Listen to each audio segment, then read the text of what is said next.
The average person experiences about 4 events in their lives that could trigger PTSD.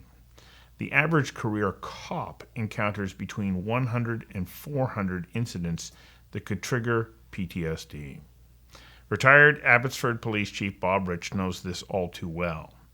In early 2015, Chief Rich lost 2 active members of his police department by their own hand. Their deaths shook him to the core. He was forced to look inward at his leadership, at the culture within his police department and in the first responder community. What was happening that PTSD and stigma rates were so high? Chief Rich took on the responsibility of identifying the source and changing the culture.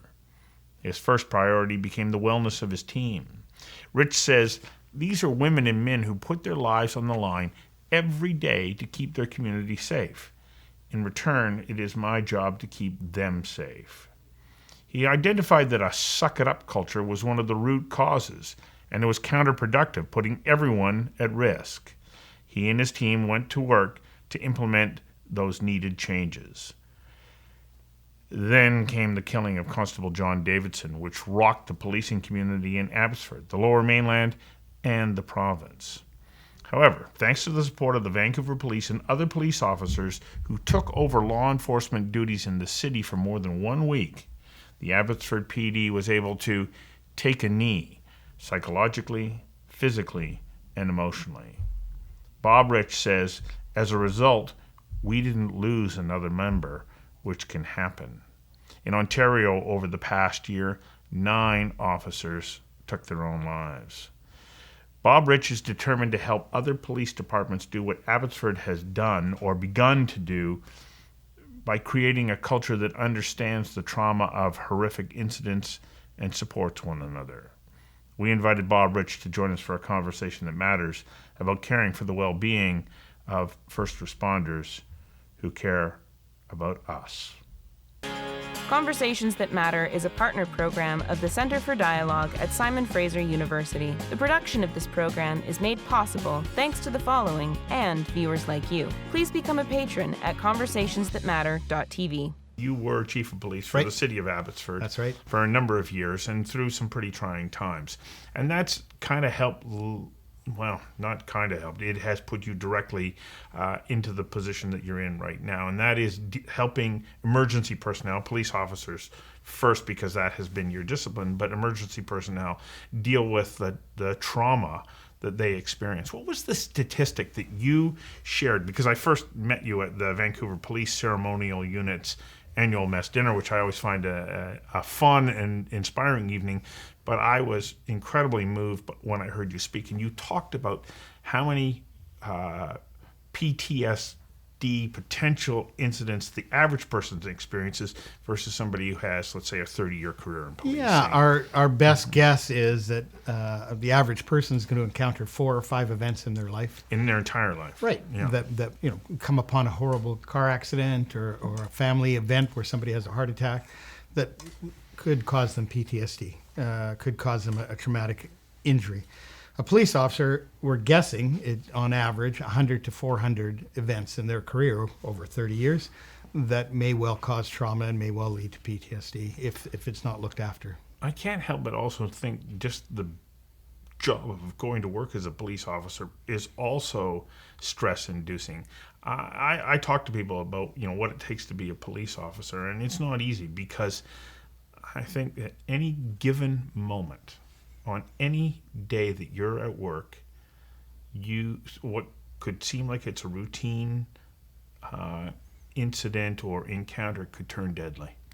And so you got to be prepared for that at every single moment. You would go to work and you would strap on that gun belt and Yep. you would think, I wonder what's going to happen today. I wonder if that gun's coming out of the holster today. And that crossed your mind for sure. So what led you to this point where you now start to say, okay, I recognize that this is an issue.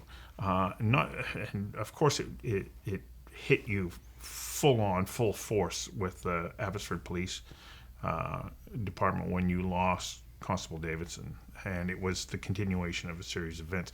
Maybe you can explain what had happened leading up to that. Absolutely. So Yeah. that people can get a sense of what it was like. The events that was my crucible, my transformation around really paying attention to this, occurred in 2015. And I would say as a leader up to that point, my focus was what I call the mission of making a community safe. And if I wasn't focused on that, I was off base, is how I would think.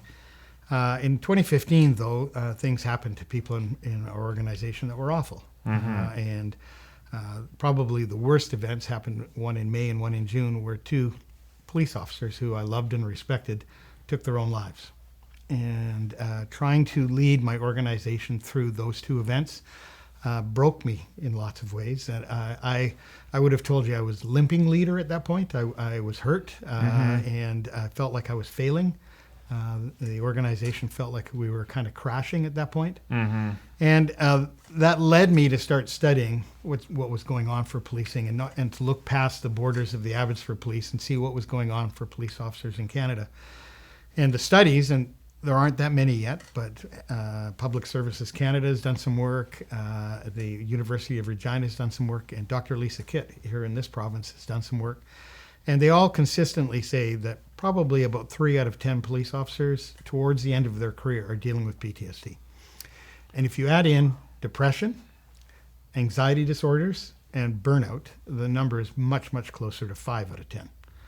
And so half the people are leaving the job with a mental health condition created by the work that they did.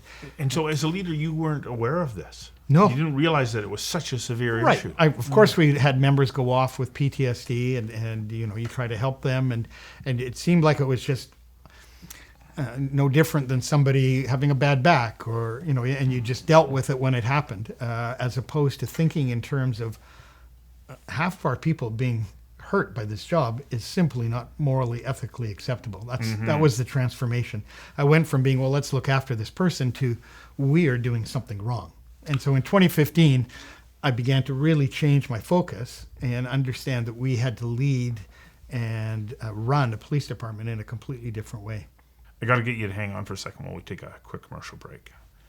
We'll be right back. Conversations That Matter is brought to you by Odlum Brown, a client-focused investment firm that starts client relationships with straightforward conversations focused on you, your aspirations, and your investment priorities. Odlum Brown has been a supporter of Conversations That Matter from the day we started this show. Their only condition was that we provide a non-biased conversation with people from all sides of all sorts of issues. And of course, we couldn't produce this show without the support of Oh Boy Productions. If you're looking to produce a show like this one, I suggest you reach out to Oh Boy. They can help you produce it, and they can help you build your audience. And we also need your support. I ask you to please pledge $1 per show by going to conversationsthatmatter.tv/donate, because those dollars add up and play an important role in helping us produce this show. Now, back to the show. What did you discover were the elements, I guess, as you started to... Tried to break it down, right? Right. Yeah. So you start that process, but then not too long afterwards, you then also have the very traumatic loss of one of your members at the hands of a person who was intent on killing police officers. Absolutely. Yeah. So we'd gone a long way in those 2 years. Yeah. 2015 to the end of 2017. This happened in November of 2017 that we had Constable John Davidson murdered. Yes. And we had worked as a team to try to change the story within our own organization. One of the problems you have to deal with is stigma. So the fact that you believe you're weak if you go for help, or you're worried that other people will think you're weak if you go for help. And so we had to begin to reduce that and normalize the idea that what police officers do every day isn't normal. No. And so the fact they get hurt by it is normal, in the sense that that's just a normal reaction to an awful event. And to help them understand that me going for help is just the right thing to do, and it's not weird. So how do you change that culture? Because as you're saying that, I go, yeah, on the surface, okay. But you're talking about a culture that has been honed over more than 100 years, at least in Canada, if not longer. Absolutely. It was fun because I use analogies a lot. I talked about in the 80s when I came on that police officers were not physically fit. And we've gone through a huge transformation around being physically well. And the average cop works out every day, and they get that they've got to maintain that part of themselves. And I said, so why aren't we doing that for your brain? Why aren't we working that part of you out so that you stay well there as well? And so I use those two things as a way for them to understand that they now have to take steps, build resilience, go for help when they get hurt. It's no different than twisting your ankle, and normalizing it is how you reduce stigma. So how do you normalize it, though? Because it's not a one-off, I'm going to send out a memo, and from here on Absolutely. in, it's okay to say, I'm suffering a little bit. So for me, one of the things I believe is that a leader has to learn to be open with their people and talk about the pain that they're going through. And so my people watched me cry in front of them. When those members took their lives, I cried in front of my members. In 2016... Whoa, that's a big thing. Yeah. To show that level of emotional vulnerability must have been, cathartic maybe in some ways, but also... I'm trying to learn how to walk that line between have them having confidence that their leader's not falling apart, and for them to understand their leader hurts too, and it's okay for them to hurt and to deal with that. And so that's part of it, is to lead by example. If I don't go to see a psychologist, how do I expect my people to? Right. So, and constant communication, talking about it a lot with people, asking them how they're doing. I, in 2015, when I realized what was going on, went and met with all of the people who were off with PTSD and learned a tremendous amount about what they were going through. I learned more about PTSD from sitting across the table like this with somebody saying, I want you to know that I should have been here sooner when you went off with this. I should have bought you lunch the day after if I could have, but here I am. I want you to know that you're being supported, that we're going to do whatever we can to help you. And would you mind telling me your story? What did you hear? What did you hear from those people that you spent that time with? Yeah, every story was different. And PTSD doesn't manifest itself the same way in every person. I learned how many times we'd failed them along the way, that we could have done different things that would have helped them by being more supportive. So those are things for me to change in the future. I can't go back, but I did learn about how we can support people way more in the future going forward. What would be one of those ways? When a member goes through a difficult incident and they walk back into the building, if they need to suck it up in order not to be teased or dealt with poorly, they're way more likely to get PTSD. If they walk back in the building and the sergeant goes, "That was a tough call. How did it land with you?" And is really open to hearing how that person did with that. The difference of being felt like you're being supported, and when your members come up and slap you on the back, going, "That was rough. Where are you at? Do you need some time away right now? Do you want?" And those two different workplaces make all the difference in the world. You know how we're spending all this time saying, "Well, we need to be," and it's right, we shouldn't have bullying, we shouldn't have sexual harassment. Those are just getting rid of the negatives. What we really should focus on is way more than that. We have to create a positive, supportive work environment where people get held when they come back into the building. Like, it's going to be, I don't know what the language, the rules here, but it's a shit show out on the street for these members. But when the door slams on their butt when they walk in the building, that needs to be a place where they don't have to keep their armor up. They're supported. And it makes all the difference in the world when that happens. You know, you talked about how when the Vancouver Police came to your aid after the death of Constable Davidson, you said it gave you and your team a chance to take a knee. Is that what you're talking about, taking a knee? Right. So and the military don't get to do this, but for policing, after you go to a difficult incident, after your life is at risk, after you've watched terrible human suffering, whatever it has been for you, we have the ability to pull you back. Like, you don't need to go to the next call. And we can begin to support you. And you're going through, at that point, a limbic reaction. Your limbic brain, your fight or flight brain, it needs 24 hours to clear what's just gone on. You need to deal with that. If you end up needing more support, you should go and get that. Like all of those things need to happen for you to get through that without being hurt. Right. And so, like a football player, If you take a shot in the ribs, you should go down on one knee and let the trainer come and take you off the field and figure out if you can do the next play or if you need to have an x-ray of your ribs. It's really basic in that context. This is actually no different, just harder to see. Yes. So the incredible thing that happened to us on the day that we lost John, that John was murdered, before I could even turn around, I'm still actually at the scene watching my police officers trying to save John's life. And I look up and there's a Langley RCMP member beginning to help us. Already. While that's happening. And my phone rings and it's Chief Adam Palmer from Vancouver. And he says, Bob, what do you need? And I know I was inarticulate at that point. I was flooded. Yeah. But I said, I need help, Adam. And they put out an emergency call. 100 police officers started driving Code 3 from Vancouver.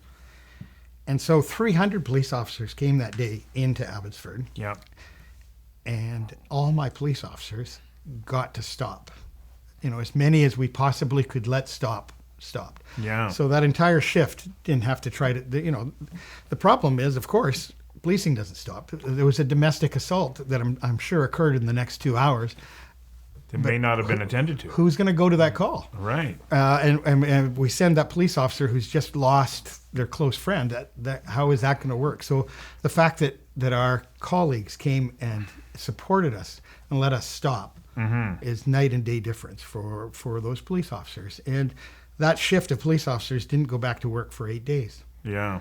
And when the funeral came, the other police departments, Vancouver and RCMP, covered us for 36 hours so that the night before, the day of, and the night after, our officers could sleep, honor John, and not have to go to work that night. And then we began policing again the next day and took back our city. And that ability that came from our comrades, our colleagues, is exactly what every person needs to do when things go bad for them. They need to stop and let other people take the slack for a while. Right. So there is the psychological and emotional impact of losing John. Absolutely. But then there was still also the business of apprehending the man that is accused and on trial for shooting him. Those officers that were involved in a highly traumatic moment as well. Right. We lost John in the first minute. The question was, how do we not lose anybody else? And the 5 officers that had to respond and use deadly force didn't turn out to be deadly, but they certainly had to fire their guns to stop Mr. Arfman from what he was doing. So now we need to support them, right? Yeah. And all the other officers who are now entering into an amazing amount of grief and trauma, having watched all of this. And so all of those people needed help immediately. Well, when you described what happened in the takedown, I'm thinking, okay, not only are they responding to the emotional trauma of knowing that their colleague John's down. They know that. Yeah. Yep. But there's also the very real danger that they're presented with. Absolutely. It must have had very significant impact on them. And so based on what you knew, then how were you able to help them? So we were not in the same place we were in 2015. We'd had 2 years to start working on these things. And nevertheless, we'd never faced what we faced in 2017, at the end of 2017. And so but our mission was no number 2. Yeah. We've lost John, no number 2. How do we do that? How do we begin to support these people? We actually reached out to the Edmonton Police Service, which has a great program for returning people to work after they go through trauma like this. It's complicated, but if you think about the psychology of it, after you've used a firearm in that way, you actually have to use behavioral modification to get back to being comfortable with that gun again, because it's a pariah for you, probably. Well, a lot of people after they've had to use it. Because you've used it in a manner that was deadly in nature, whether or not it... It's right, and it completely triggers all of the feelings. That firearm is connected to it, depending on who you are and how that works. And so getting a person comfortable again with their firearm is you use psychological principles and work with their therapist. And so there's a whole lot we've learned about how you help somebody deal with the fact that they have received an operational stress injury and how they can recover from that without it developing into long-term post-traumatic stress disorder. Now you're committed to helping other police forces and individuals find this same process and bring it into their departments. Police are trying to figure this out. Fire's trying to figure this out, and lots of Ambulance, different things. paramedics, Absolutely, yeah. And there's so many fields out there that need to work on this. The nurses in emergency, the doctors. I could go on and on about who actually needs it. So I've kind of divided it into 5 chunks, and I'm trying to look after the first couple. I believe in prevention around this as much as you possibly can. Right. But I want to say up front, somebody gets PTSD, the right treatment, often they get better.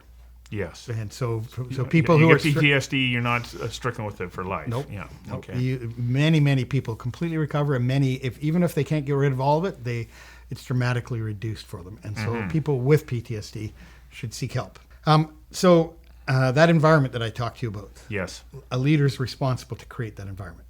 And so a leader has to be this connective person that I wasn't and learned how to be by going in. That lunch with that person with PTSD should have happened way, way sooner. Mm-hmm. So that's a failure on my part, but a learning on my part about how to be a leader and support people. And if you saw that I went and had lunch with that other officer, you would know that you're going to be supported too. Yes. That the leaders actually care. Yeah. And so the symbol and the example of caring for people who have been hurt, super important to that work environment. Yes. Secondly, I as a leader am responsible for the culture at work. And the suck it up culture has to be transformed into a take a knee culture. Mm-hmm. Where when somebody gets hurt, we expect them to step back. Yeah. Right? If you got pneumonia, I'd expect you to step back. Well, if you went to an awful call last week, I expect you to step back if it's affected you in a way that you just aren't bouncing back. Mm-hmm. And how you and I respond to a call will be completely different. Mm-hmm. It's not the call, it's how you and I respond that we have to deal with. Yes. That's the trauma. That's how you responded. The third thing, which steps outside this a little bit, is we actually have to develop programs that support people. But those programs only work if they're in the hands of leaders who care and support. Mm-hmm. And then fourthly, we need to teach people resilience.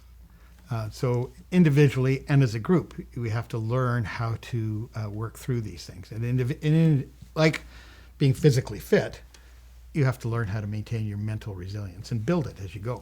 Right. And that, in many ways, is one of the byproducts of having created the culture that allows for all of that to happen. Absolutely. Yeah. Yep. But there's mindfulness training now, and learning the role of physical fitness and family support, and connecting to your family, telling your most important other person what's going on, and sharing. All of those things are part of how you do this, rather than just being trying to be an island. The last thing I throw in is you actually need a plan. An organization should create a plan and always be moving forward, always taking the next step. Okay, I'm not being glib when I say this, but I would imagine that when you create that environment, you also create an environment that provides better policing for the community that is being served by those police officers. The fact is, these officers are in a marathon of a career. It's 30 years. And if they can stay well and healthy, when they go to that next call and they're well, their ability to create an emotional connection with a victim of a crime, their ability to care is, of course, going to be enhanced because they're a well person. Thank you for coming in and sharing this.